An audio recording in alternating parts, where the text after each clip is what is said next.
alegrarei e ficar na minha. Amém, queridos? Que bom que vocês estão bem, eu também estou muito bem. Na presença do Senhor Jesus, né? Sempre a gente tem um renovo. Mas, antes de qualquer coisa, eu quero parabenizar, para mim, um dos maiores chamados da terra. Antes de ser Senhor e Salvador, Jesus manifestou em sua humanidade algumas atribuições, e a mais linda dela foi mestre, ensinar. Se ele não ensinasse, a gente talvez não estivesse aqui, porque ele precisou ensinar os discípulos, para os discípulos passarem o que aprendeu adiante. Digo mais, preste bem atenção no que eu vou lhe dizer. Se Jesus só fizesse milagre e não ensinasse, não adiantaria nada, porque milagre não segura ninguém na presença de Deus. Ninguém fica com Jesus por causa de milagre. Agora o ensino não. Quando a pessoa entende quem é Jesus, mesmo sem milagre, ela fica. Conheço gente que chegou para Jesus pedindo algo que era impossível. Não conseguiu o que queria, mas se apaixonou por ele. Foi suficiente. Mesmo sem ter o que queria, ficou com ele até o fim. E é isso que importa. Conhecê-lo e prosseguir conhecendo a ele.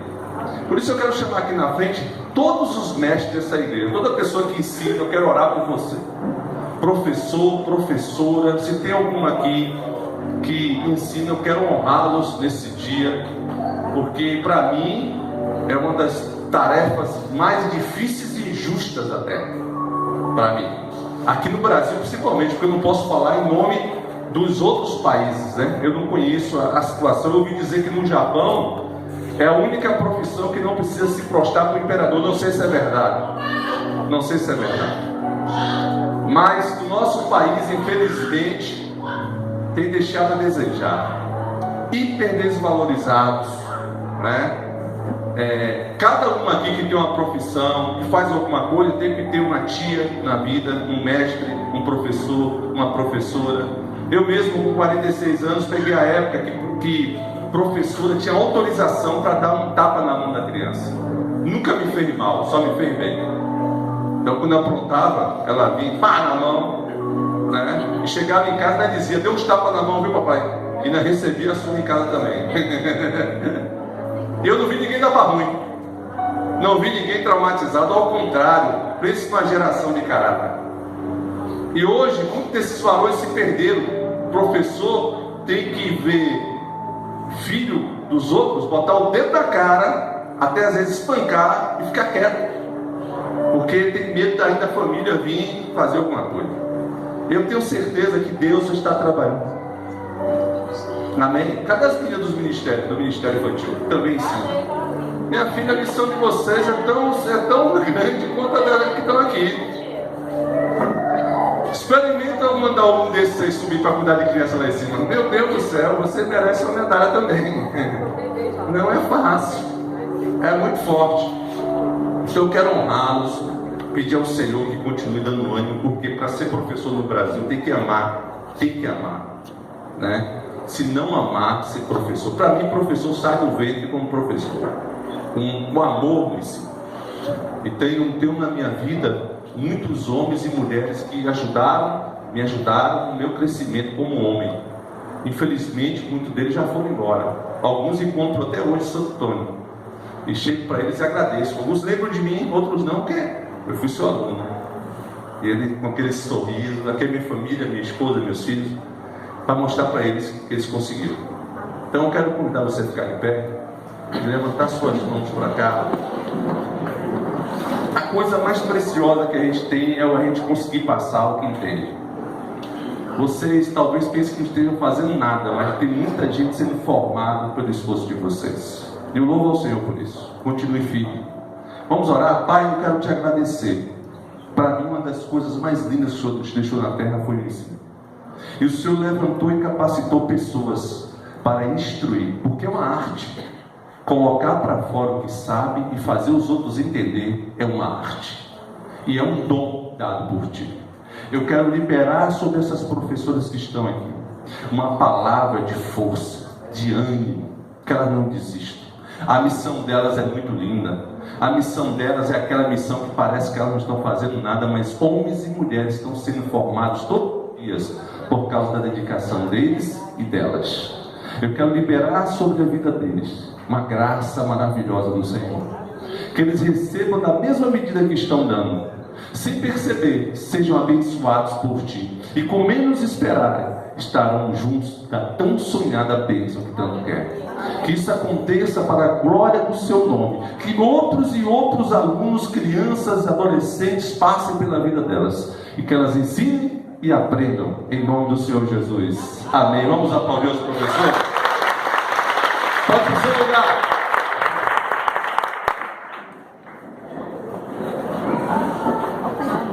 Glória a Deus. Vocês têm algum compromisso sábado, 7h30? Era isso que eu ia falar. Sábado aqui eu estarei no 5º livro. Meu 5º livro, eu estou falando muito sobre relacionamento. Então está muito forte. É um livro que você... Quem corrigiu esse livro para mim foi meu genro. Meu genro corrigiu. Ele disse, eu comecei a corrigir e não consegui parar. Para mim é um dos livros, todos os seus livros são bons, mas esse livro aí está fantástico. Então convido a você sábado estar aqui, porque na verdade é a realização de mais um sonho. Deus permitiu que isso acontecesse. Eu queria compartilhar com vocês. Então comigo, presente, caminhando comigo. Quem está aqui não é do ministério, mas sempre está aqui, por exemplo, tem Mário aqui que sempre visita a gente, uma pessoa que a gente gosta muito, está convidado também. Sábado, viu? Vem, quem veio com mais, visitantes que estão aqui, sábado a gente vai estar aqui lançando meu 5º livro, Aliançados para Sempre. Muito forte, muito de Deus. Eu quero abençoar a tua vida com esse livro. Amém? E vai estar sendo relançado a 2ª edição do Desmascarando o Inimigo 1, que acabou e demorei de imprimir, mas consegui. A 2ª edição vai estar aqui presente. Todos vão estar aqui, mas a gente vai estar lançando o Aliançados para Sempre. Amém? Estão preparados aí? Vamos lá, vamos falar um pouco da palavra do Senhor. Eu quero deixar hoje aqui um texto, já que hoje é terça-feira de libertação e cura interior. Deus tem feito coisas tremendas aqui. Ontem mesmo a gente estava dando uma aula e Deus resolveu fazer algo diferente na aula aí. E 11 horas da noite a gente estava glorificando o Senhor aqui nesse lugar. Ele cura, reuniu, chamou por eles e faz presente. Qualquer hora e qualquer lugar. Abra aí no Evangelho de Marcos.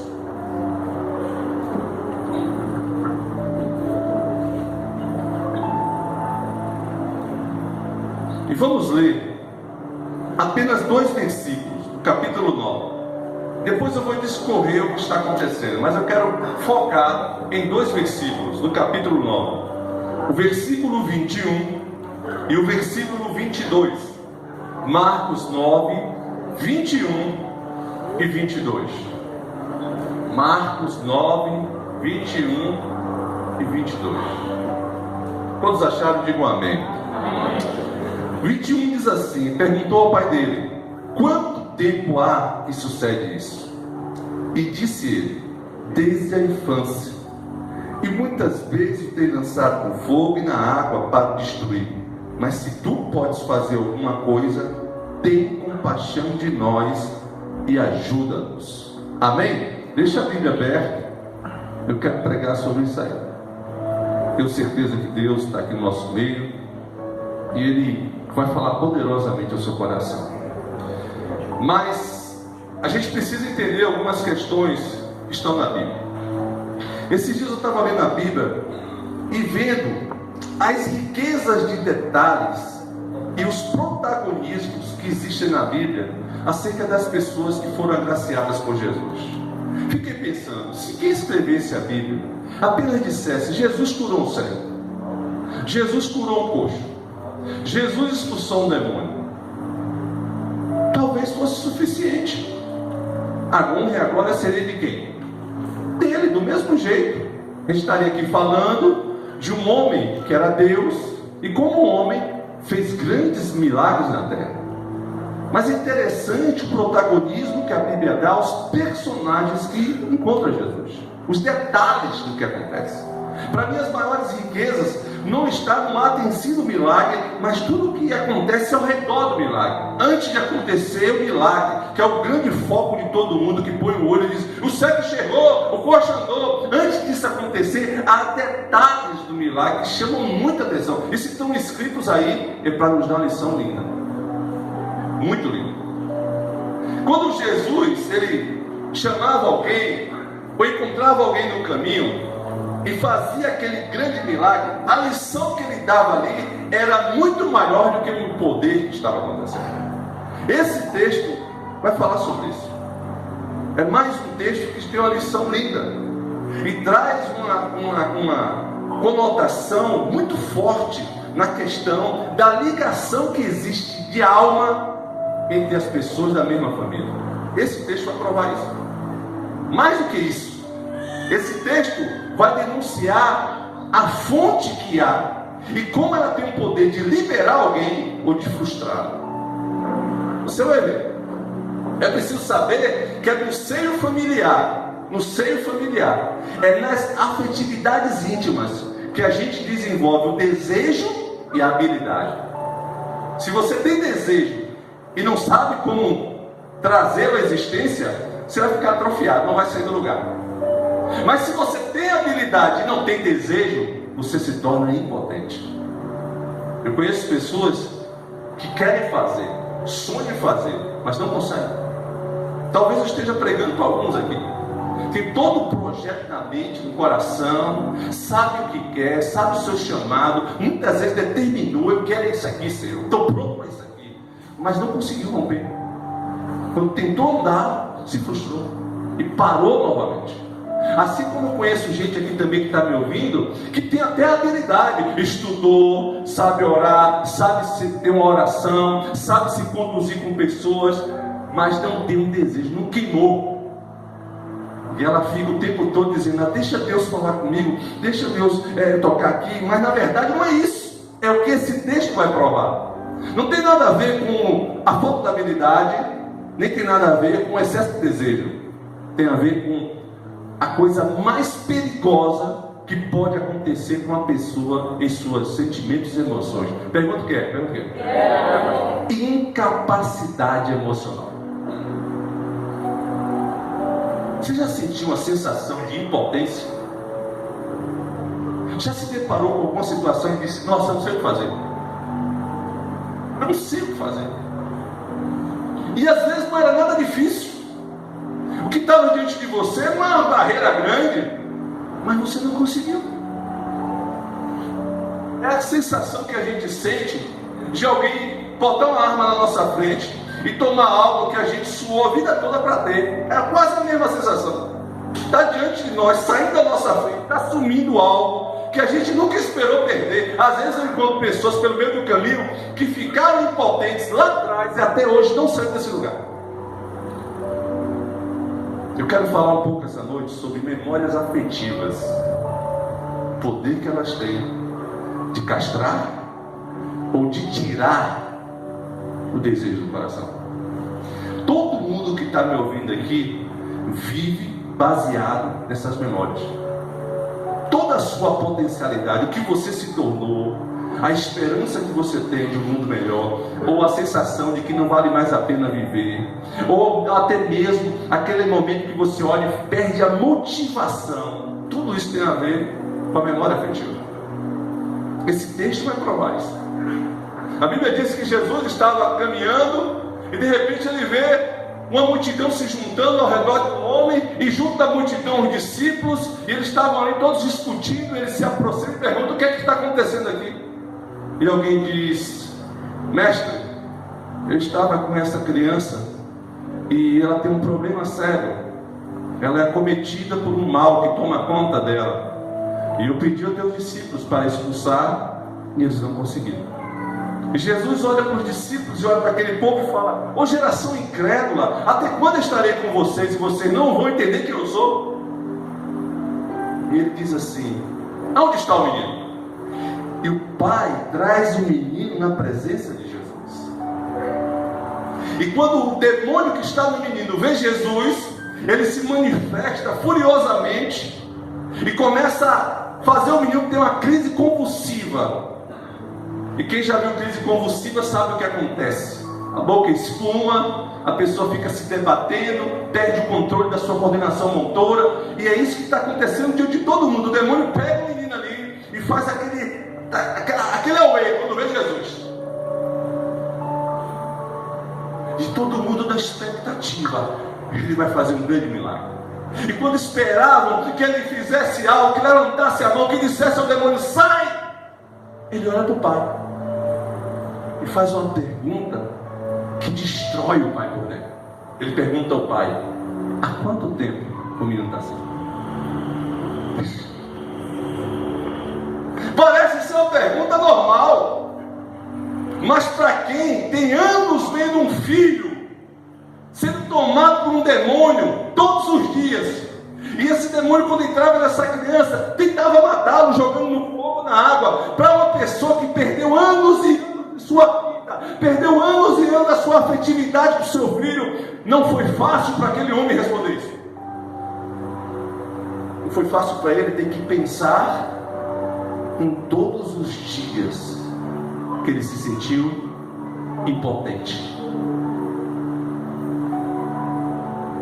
Você sabia que essa impotência que está dentro de você anula muito da sua fé? Não estou falando isso baseado em você, não, estou falando baseado no texto. Porque o que Jesus está fazendo é justamente isso, mexendo com o homem para provar para ele. Desde o dia que você viu seu filho se sentir impotente, você perdeu a fé. Desde que você olhou para a situação e achou que não poderia dar com ela, ali você perdeu a fé. Ei! São nas nossas memórias afetivas que está ligada diretamente à relação que a gente tem com Deus. A forma como você viveu dentro de casa, do jeito que você viveu, da maneira que foi conduzido você, com quem amava você, interferiu diretamente na sua relação com Deus hoje. Diretamente. Ei, não é o ambiente que causa intimidade, não é. Porque se você vier para cá, me ouvir a noite toda, ouvir uma mensagem aqui, esse ambiente não é suficiente para gerar intimidade com Deus. Porque quando você teve toda a sua memória afetiva arruinada, prejudicada, foi justamente por falta de intimidade que você perdeu isso. E você acha que para ter fé não é necessidade de intimidade com Deus? Você acha que um ambiente somente é suficiente? Ambientes não geram intimidade. Não. Ambientes geram prazer. É por isso que a mulher às vezes cobra para dar prazer. O homem tem um prazer e vai embora. E ele sempre vem para o mesmo ambiente. Desculpa te falar isso, mas muita gente está usando a igreja para ter intimidade com Deus. Aqui não é o lugar de você ter intimidade. Aqui é o lugar de você ter prazer, alegria, gozo, paz. É aqui. Mas o lugar da intimidade é no seu cotidiano, todo dia. Pergunta por quê? Porque demanda tempo, demanda renúncia, demanda confronto. Intimidade gera isso. Olha para as suas intimidades lá atrás e vê quanto você teve que pagar ou dar, e muitas vezes decepcionar, e teve que conviver. Quer ver uma coisa que a gente transferiu? Qual é a ideia que a gente tem de autoridade? Qual é a ideia? A ideia que a gente tem de que quando a pessoa vai se tornando um líder, é de que cada vez vai ser mais difícil ficar perto dela. Olha essa imagem que a gente tem. Que ela vai crescendo, tendo autoridade, e vai ficar mais difícil encostar nela. Não tem como ter mais acesso. Vai ser complicado agora. Vai ter um monte de gente em cima dela. Essa é a ideia que a gente tem, que a gente trouxe lá de trás. E você acha que a gente não pensa a mesma coisa de Deus, não?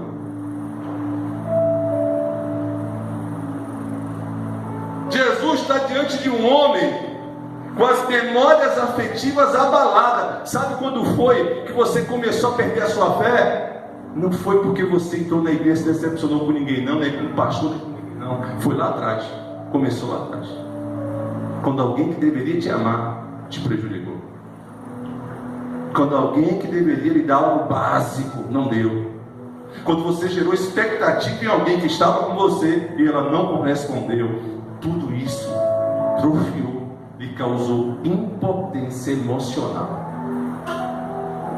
É por isso que muitas vezes a gente tem que usar uma fachada, um personagem.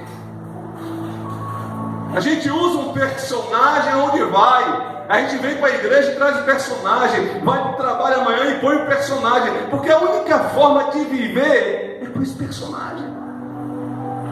Se a gente pudesse andar sem esse personagem aonde a gente fosse, mas a gente não pode, porque na hora que a gente pensa em tirar o personagem, alguém está com o personagem e bloqueia a gente. Porque a pior coisa que pode acontecer é usar um personagem para viver, porque os nossos personagens, nenhum são frágeis, já percebeu? Todos são fortes.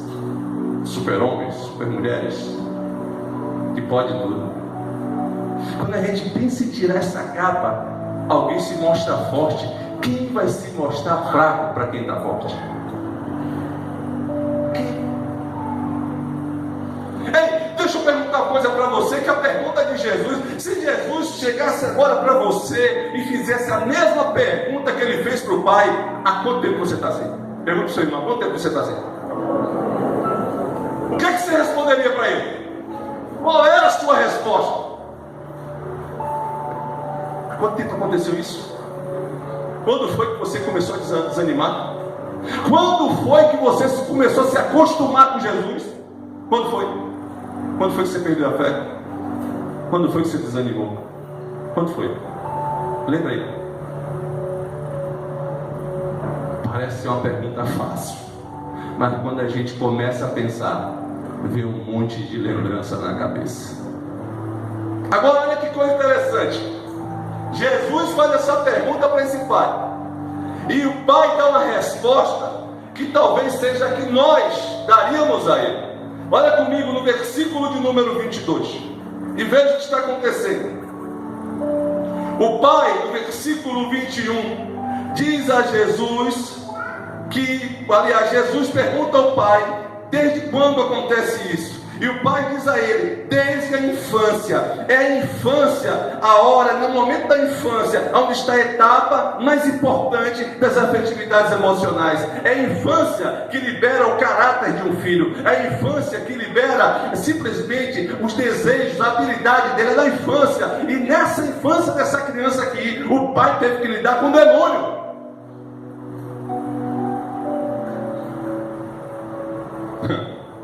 A memória do pai se voltou para uma fase mais importante. Sabe onde tem os maiores problemas de afetividades emocionais? Pergunta para mim, ó. Na infância.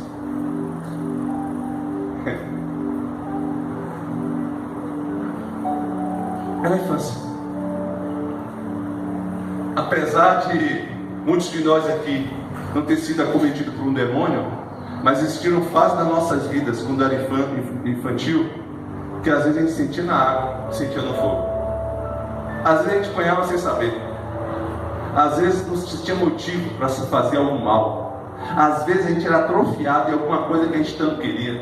Às vezes tudo que a gente queria era tão pouco, que mesmo sendo tão pouco a gente não recebia. E isso foi atrofiando a fase mais importante da nossa vida. Jesus pergunta para o pai, quanto tempo acontece isso? A resposta que o pai dá talvez seja exatamente as respostas que a gente tem dado a Jesus. O pai diz assim no final do versículo 22: se tu podes fazer alguma coisa, final do versículo, olha aí, se tu, Jesus, podes fazer alguma coisa, tem o quê? Tem o quê? E faz o quê? Aqui está o erro da maioria das pessoas que vêm para a igreja. A maioria das pessoas está pedindo o que esse pai aqui pediu a Jesus. Sabe o que ele está dizendo para Jesus? Tem pena de mim, estou sofrendo. Eu vou transliterar para o dia de hoje. Ó, o senhor está vendo não sofrendo com esse filho nas drogas? O senhor não está vendo que eu estou passando com esse marido cheio de álcool, não? Me ajuda aí, Jesus. Ei, Jesus não não é movido por pena, Jesus não é movido por essa compaixão humana, Ele é movido por fé. Está vendo como é que eu estou, Jesus? O senhor não está vendo minha desgraça acontecendo aqui em casa, não? Você que se abalou com esse nome desgraça é ausência da graça, pelo amor de Deus. O senhor está vendo aqui não, a minha situação. Tem gente que vem para a igreja com esse sentimento, com essa expectativa de Jesus olhar para ele no céu e dizer: oh, coitadinho, olha como ela está, olha para ele, olha, oh, eu estou com pena, eu fui movido no céu pelo seu sofrimento, eu vou te curar. Esse é o grande erro da igreja. Não é isso que move Jesus. E é isso exatamente que o Pai estava querendo dele. Você pode fazer uma coisa, Jesus? Se pode, faça aí, porque o negócio está pegando aqui para mim. Eu não sei mais o que fazer. Ajuda aí. Outra coisa que esse Pai me mostra é um mecanismo de defesa que tem em toda pessoa que tem a memória afetiva abalada. Pode olhar aí. Ele responde no plural. Tem compaixão de ajuda. Isso é uma fuga de quem não quer ser confrontado. Diz como você aí, Noel. Noel fala: a gente, né? A gente é assim, nós. É uma tentativa de fugir do confronto. Nós, tem compaixão de nós. Mas quem está sofrendo não é você. Quem está com problema não é você. A sua dor é particular. O teu nome, o nome da sua dor é particular. Não adianta você pôr alguém junto, mesmo que tenha dor parecida, mesmo que o ai seja igual, a dor é diferente. Cada um tem sua dor e sabe onde está doendo. E é isso que Jesus quer saber. Eu estou tendo a mesma coisa de fulano, a mesma coisa de ciclano, o problema é igual. Não é igual. Ele é tão, Jesus é tão lindo que ele trata até as dores de maneira individual. É como se vocês todos aqui levantassem e dissessem: Jesus, tem compaixão de nós, ajuda-nos. Sabe o que ele ia fazer? Nada.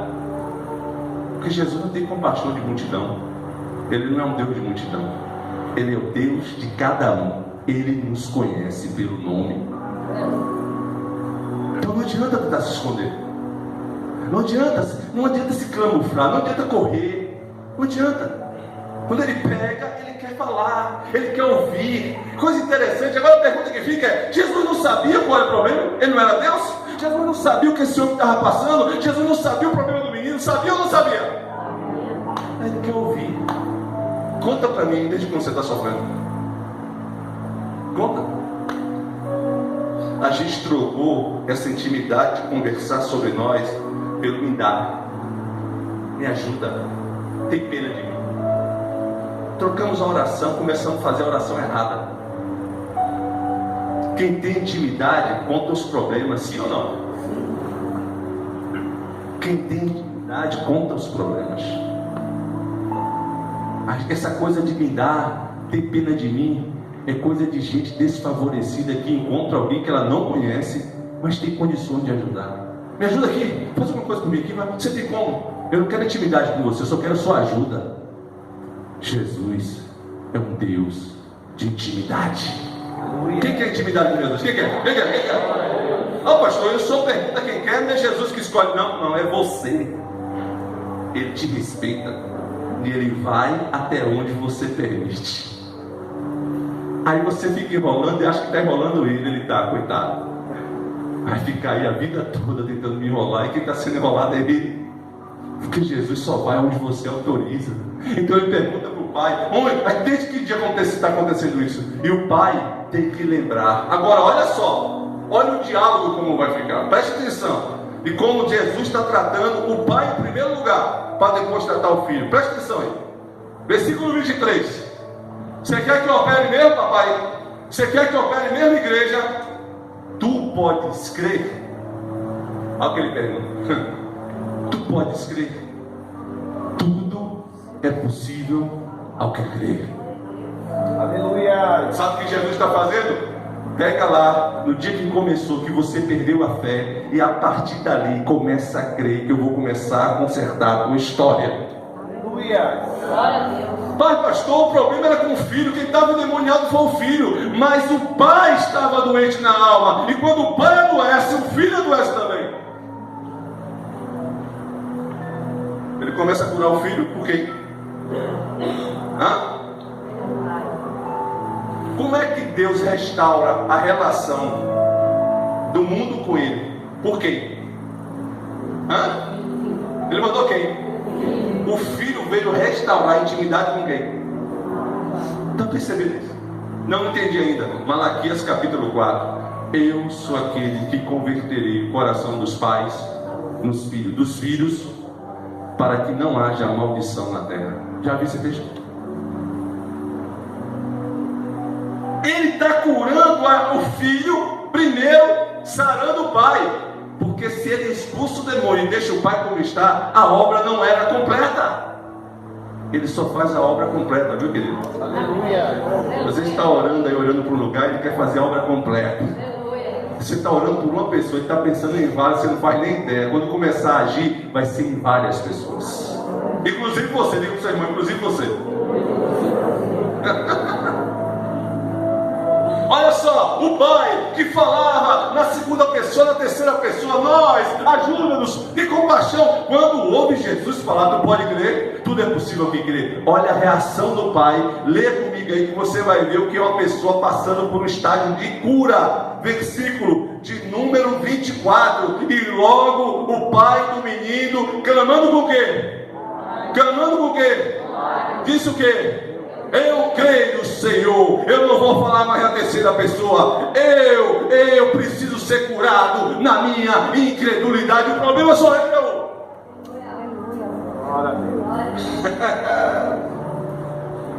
O negócio é comigo. Eu falseei, eu criei uma armadura, eu criei um personagem para que ninguém visse a minha dor. Mas você chegou aqui agora e tirou a minha armadura. Eu sou esse cara aqui. Eu venho para a igreja e sento, mas a fé foi embora faz tempo. Eu sento aqui, mas não tenho força para orar. Eu sento aqui, mas não tenho força para ler Bíblia. É muito tempo a minha credulidade está assim. Ajuda-me hoje. Quem tem coragem de falar isso?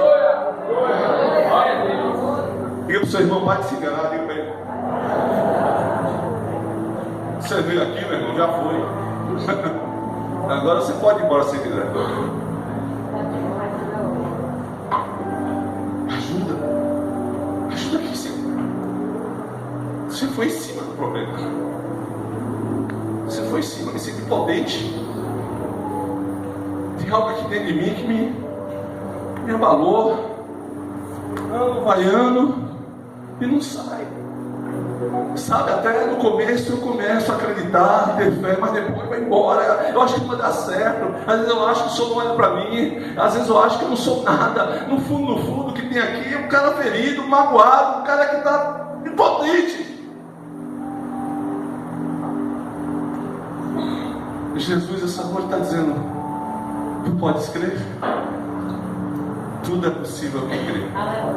A maior miséria que fizeram com a igreja foi pegar uma pessoa arrebentada e dizer para ela: você é crente, limpa essa lágrima aí.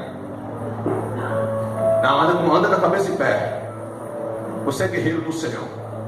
O Senhor dos exércitos é teu guia. Aí a pessoa aprendeu que ela não podia, tinha que ocultar as mazelas dela, andar pela rua fingindo ser alguém que não é, sendo impedida de ter intimidade com o seu Deus. E isso foi atrofiando cada vez mais a pessoa, cada vez mais ela foi perdendo a sensibilidade. E logo com quem? Mais com quem devia ser sensível. Ela não tem mais nem força de chegar no quarto, ajoelhar e dizer: eu estou mal. Não tem. Porque ela aprendeu que isso é coisa de gente fraca. Pois saiba que o poder dele se aperfeiçoa na fraqueza. Aleluia. Saiba disso.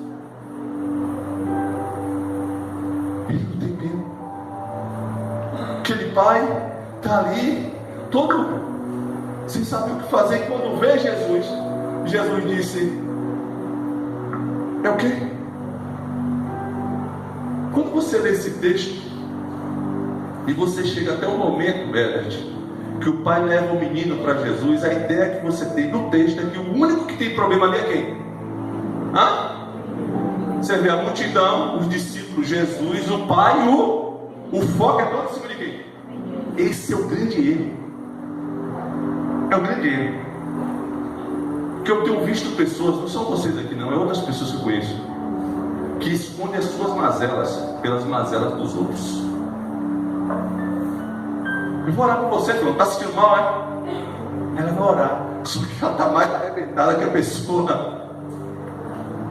Ah, você está sem fé? Vamos aqui juntar as mãos. E ela está sem fé nenhuma.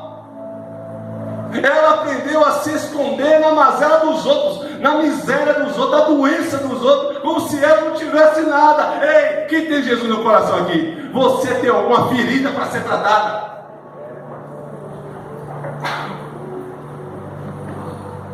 Você pode tirar onda de crente, pode marchar igual um soldado na rua, dizer que é o bambambam do mundo espiritual, desde o altar até você sentado lá no fundo. Cada um aqui precisa da misericórdia, da graça, do amor e da força, do poder do Senhor Jesus, senão não é nada.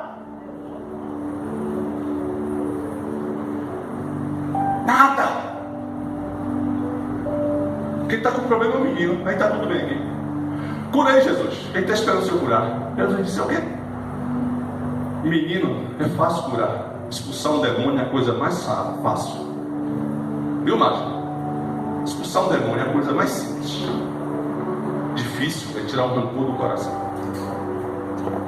Difícil é tirar uma ira do coração. Difícil é tirar uma rejeição na alma. Difícil é tirar uma ausência de paternidade do coração. Então Jesus deu prioridade a quem primeiro precisa. É o menino, não. Quem precisa primeiro é o pai. Não adianta consertar as coisas pequenas e esquecer as principais. Consertar o que está fora é fácil. Difícil é mexer aqui dentro. Eu ponho o nome de crente, bota a Bíblia debaixo do braço, muda o penteado do cabelo e vou para a igreja. Acabou, ninguém vai perceber que eu tenho um problema. Só que tem um problema, meu irmão. Eu subo aqui para pregar o que Jesus manda. Eu não subo aqui para dar uma palavra para você, não. Ele mandou dizer isso para você essa noite. Tem coisas aí dentro de você, e mesmo você sentado aqui dando glória a Deus, Ele vai mexer com você, porque Ele tem interesse em sarar a tua alma. Aleluia! Glória a Deus. Eu disse que o milagre era completo, não disse? Sim ou não? Pronto, ele cura o pai. O pai, o menino, aquele demônio foi bobagem. Só você olhar o texto aí. Quando o pai chora, porque o maior sintoma de quem está sendo curado é o quê? Lágrima. Não, eu fui curado, Jesus me curou. Cadê a lágrima? Quando descer, meu irmão, não sangrar, não tem cura. Pai, lágrima desce. Eu creio, ajuda. Jesus olha, a Bíblia diz que ele olha para o menino, olha, e o demônio faz o quê? Nunca foi problema. O texto, um problema nunca foi o menino.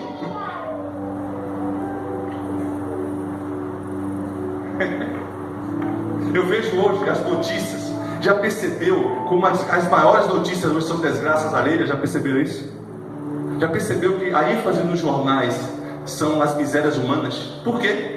Porque em algo dentro da nossa alma, algo que não é forçado, a gente não faz com maldade, mas às vezes a gente se acostuma a ver a mazela do outro, para de alguma forma se conformar com a nossa vida. Então a gente vê alguém matando o outro e fala: nossa, olha o que está acontecendo com o mundo, olha como o mundo está. Mas o mundo começou a ficar assim porque pessoas preferiram tratar o que está fora do que o que está dentro. É por isso que chegou esse ponto. É exatamente o que Cristo está mostrando. E Jesus queria sarar todo mundo. E aí, quando a gente pensa que o milagre acabou, o milagre é completo, diga comigo, o milagre é completo, diga para o seu irmão, o milagre é completo, diga. Havia um problema que ninguém percebeu. Qual é? Pergunta para mim. O problema é que os discípulos foram expulsar o demônio e não conseguiram. E a multidão juntou ao redor dos discípulos e dizendo: vocês são discípulos nada, ele expulsa o demônio e você não. E os discípulos ficaram com a crise. Ih, rapaz, a gente é frustrado, velho. A gente é obra de engano. Mas Jesus chama o discípulo em particular, o discípulo: por que o Senhor expulsou e a gente não? Será que tem algum problema aqui na gente? Será que foi o pecado que eu fiz no passado que foi demais? Será porque meu pai e minha mãe fez alguma macumba lá no passado e agora a gente está sofrendo sobre isso? E o discípulo fica em dúvida. Porque o maior inimigo da fé é a dúvida. E o discípulo disse: e aí, explica pra gente. Jesus, com aquela sabedoria que só ele tinha, ele diz assim: não é isso.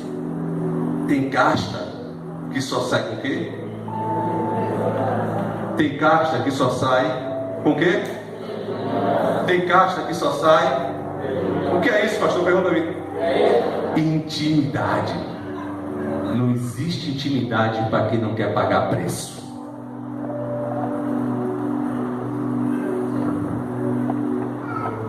Hoje é fácil falar, Bispo Fábio expulsa demônio, Bispo Fábio tem autoridade. É fácil falar. Você não sabe quanto preço eu paguei. Você não tem ideia do jejum de monte, da loucura que foram feitos. Porque se eu disser aqui a vocês, é loucura. Por trás de uma intimidade tem um preço a ser pago. E Jesus está dizendo para os discípulos o seguinte: vocês acham que é assim, é? Andaram comigo um mês, 2, já querem expulsar demônio? Qualquer um. Vem orar comigo, vem jejuar comigo, porque tem casta que só sai assim, com intimidade comigo. Vai ter demônio que você vai ver na rua aí, vai botar a mão e dizer em nome de Jesus sai. Como eu já vi gente que não era crente expulsar demônio na rua dizendo em nome de Jesus sai. Mas vai ter outros demônios que só sai quem tem intimidade com ele. Pergunta para mim quais são, pergunta. Os que estão incrustados nas memórias afetivas familiares. Demônio que causa vício, demônio que faz um ali ou outro pecar e sai em nome de Jesus. Demônio que é complicado para tirar, que estão enraizados dentro de casa. Esse aí, só com jejum. São os demônios que acometem os pais, que acometem os filhos de geração após. E toda geração estão ali, ó. Um teve problema com bebida lá atrás, ele bota outro para ter o mesmo problema aqui. Um tem problema no casamento lá atrás, você vai ter problema no casamento também. Esses demônios familiares, são chamados familiares. Esses aí não saem de qualquer coisa. Precisa ter intimidade. Esse ambiente aqui não vai tornar você íntimo de Deus, não. Sinto muito dizer isso. Não vai. Não é porque a prostituta se deita com o cliente que o cliente torna-se íntimo dela. Aquela 1 hora, 2 acaba. Ele volta para casa e não tem intimidade, né? Você precisa entender isso. Ninguém aqui é prostituta. Nós somos a noiva. A noiva que está conhecendo o noivo, porque um dia haverá um casamento. Você tem que se lembrar disso. Tem gente que quer se relacionar com Deus, só que acaba o culto, vai para casa, deixa vir o próximo domingo, deixa vir a próxima terça, a gente continua a relação. Não é o ambiente, não é o ambiente, é Ele. É Ele. Saia daqui de mão dada com Ele. Vá para sua casa de mão dada com Ele. Vá trabalhar amanhã de mão dada com Ele. Volta para a igreja de mão dada com Ele. Você não veio aqui para se tornar feliz. Você entrou feliz nessa porta porque Ele estava com você. E é Ele que te coloca de pé. E é Ele que te dá ânimo. É Ele. Quer que eu prove isso? Quando Jesus acaba de expulsar o demônio do menino, sabe o que acontece com o menino? Parece que morre. Olha o texto aí. Vê se não é isso aí, a partir do versículo 25. Vê se eu estou errado. Ixi, já vou acabar já acabou. E Jesus, vendo que a multidão concorria, repreendeu o espírito imundo, dizendo: Espírito mudo e surdo, eu te ordeno, sai dele e não entres. E ele, clamando e agitando com violência, saiu e ficou o menino como que? Ficou como que? De tal maneira que muitos diziam: estava morto. Versículo 27. Mas Jesus, fazendo o quê? Jesus fazendo o quê? O levantou, sim ou não? Tomou pela mão e o levantou. Quando a gente anda com Ele, olha bem, quando a gente anda com Ele, quando a gente sai da igreja aqui, do ambiente com Ele, e a gente caminha com Ele todos os dias, há momentos em nossas vidas que a gente parece estar morto. Não sei se com você é assim, comigo, talvez eu seja o único assim. Há momentos da minha vida que parece que eu vou morrer, mas está faltando alguma coisa. Mas como eu não sou bobo, eu ando com Ele, Ele vem, pega pela mão, fica de pé. Eu não tenho a pretensão de achar que eu estou aqui pregando porque eu sou bom. Eu estou aqui pregando de pé porque eu caminho com Ele. Eu troco o ambiente para caminhar com Ele. Talvez você não me veja aqui tão se movimentando. Eu tenho minhas maneiras de conversar com Ele, mas 24 horas minha mente é para Ele. Ah, pastor, 24 horas não, que o senhor dorme. Já perdi muito sono conversando com Ele. Quando eu comecei a receber a palavra, você não tem ideia, eu ficava a noite toda acordada, me vendo pregar mensagem que nem ainda tinha pregado. Foram noites perdidas. E eu fiquei assustado. Será que isso é de Deus mesmo? Até que eu ouvi um dia Roberto Carlos dizendo que das 500 canções que ele escreveu, mais da metade ele sonhava e acordava e escrevia no papel. Até dormindo Deus fala com você. Se você quiser intimidade. Quem quer intimidade? Deixa eu perguntar uma coisa para vocês aqui. Quem aqui já amou alguém? Alguém aqui já amou? Já ficou perdidamente apaixonado? Talvez não seja a pessoa que você casou, porque não necessariamente a gente ama quem casa, tem aquele amor perdido. Porque a gente, quando está jovem, infantil, adolescente, a gente está meio sonhador, né? Então a gente olha para a professora de inglês e fala: nossa, essa mulher eu casaria com ela. Não sei se com você foi assim. Eu tinha uma mulher mesmo, contei até para a bispo, para que ela não ficasse com raiva achando que era alguém que estava vivo. Eu tinha quando eu era pequeno, meu pai comprou um disco de Tina Charles. Quem se lembra de Tina Charles? Vixe, lembra, né? E aí, cara, eu pequenininho, quando eu li a capa daquele disco, eu disse: já vou casar com essa mulher. Nossa, que mulher linda, velho. Mulher linda demais. Todo dia eu botava o disco da mulher só para ver a capa. Eu vi a música rolando, eu, nossa, pelos olhos dela, olha o rosto dessa mulher. E sem perceber, eu ouvi um disco todinho de vinil e virar do lado. E percebi uma coisa: quem ama, investe tempo. Não precisa entender o amor, não, basta amar. Investe tempo. Quanto tempo você tem investido pela intimidade que você quer com Deus? Pergunta para o seu irmão. Você terá a intimidade com o tempo que você deu para Ele. A mesma quantidade que você está dentro de tempo é a mesma que você vai ter de intimidade. Quanta intimidade você tem?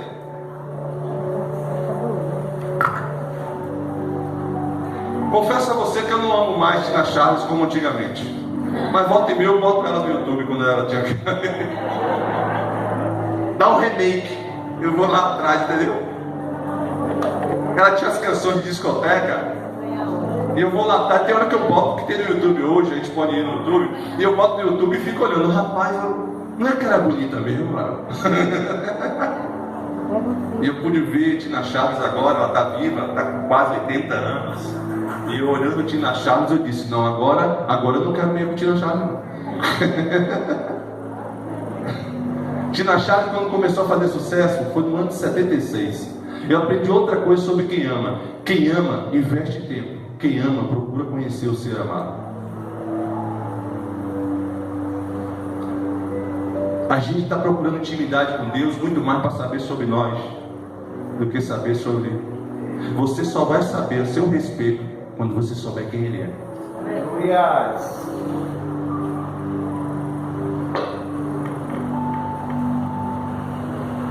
Eu confesso a você,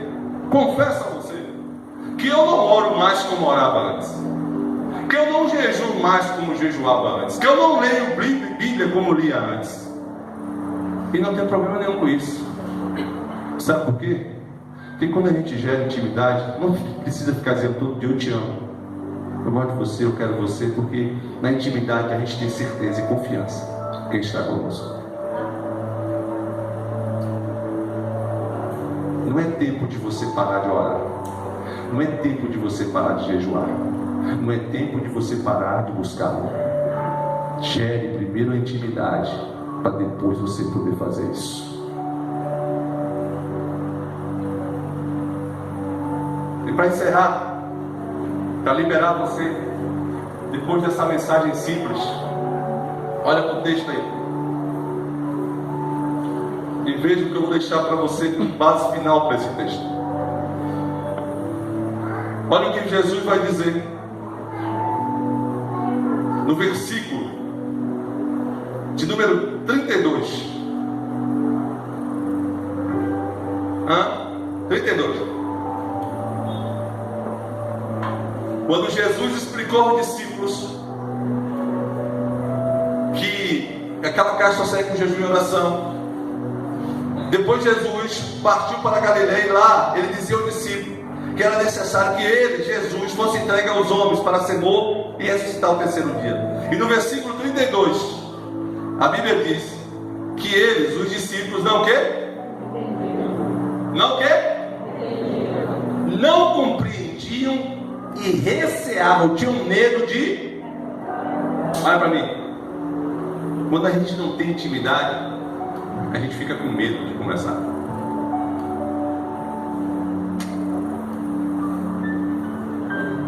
A falta de intimidade retira a ousadia. A gente não pergunta para quem não tem intimidade se a pessoa me ama. Você me ama? A gente só pergunta para quem tem intimidade. Sabe por quê? Porque a gente tem medo de a pessoa dizer não.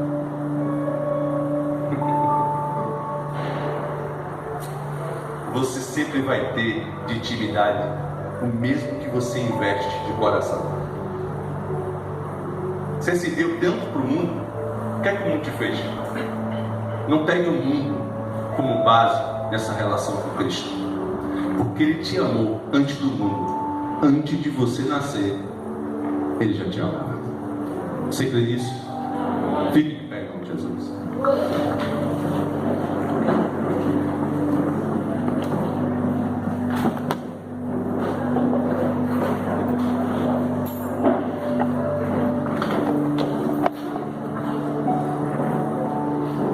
Coloque a mão no seu coração, feche seus olhos. Eu quero que você, pelos olhos da fé, você vai fazer isso pela fé. Somente pela fé você pode fazer isso. Crer que Ele está aí com você agora.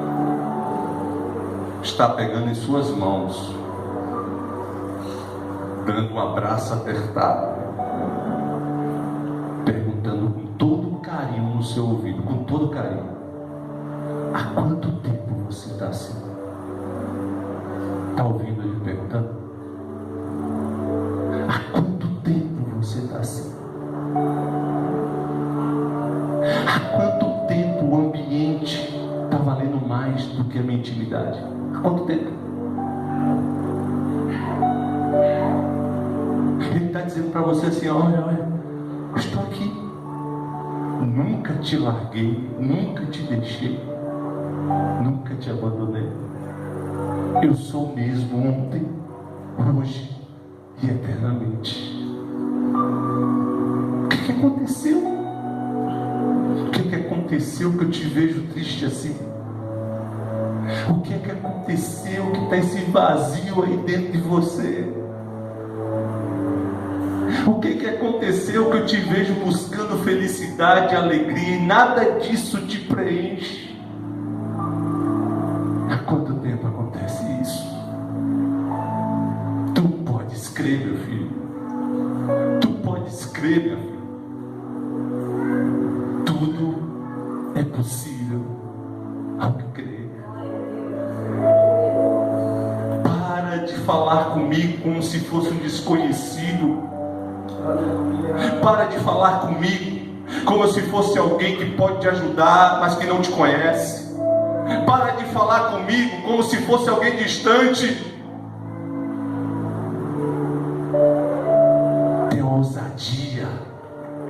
conversar comigo, mostrando quem você é, e eu serei ousado de me revelar a você. Oh, Espírito Santo, eu quero te liberar deste lugar. E a primeira coisa que eu quero te pedir é: tira as máscaras de nós, tira essas armaduras, tira. Eu não preciso de armadura para guerrear contra gigantes, eu não preciso. Tira tudo isso que as ausências me causou, tira tudo isso que fizeram com que eu me tornasse essa pessoa que chega aqui nesse lugar e quer em apenas 1 hora, 2 horas te chamar de você. Eu posso até te chamar de você, mas quero ser íntimo seu. Eu te libero, Espírito Santo. Libero para tocar neste coração. Libero para fazer o maior milagre que existe na terra: a cura interior.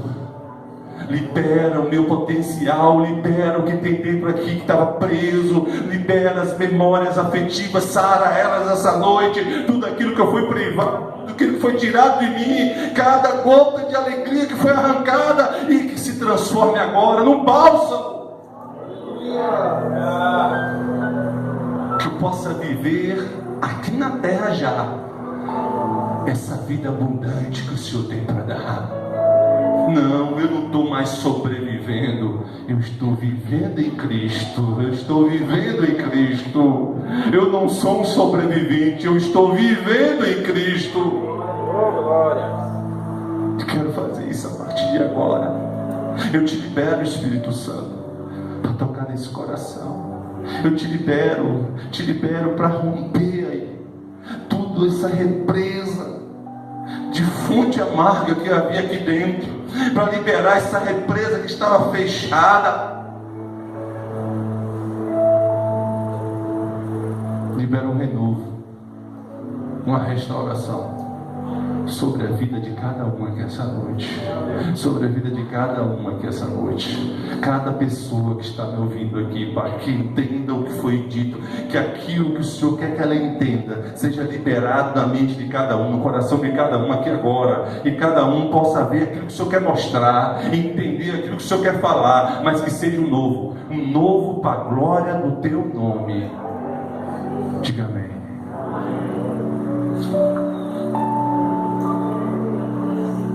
Antes de terminar,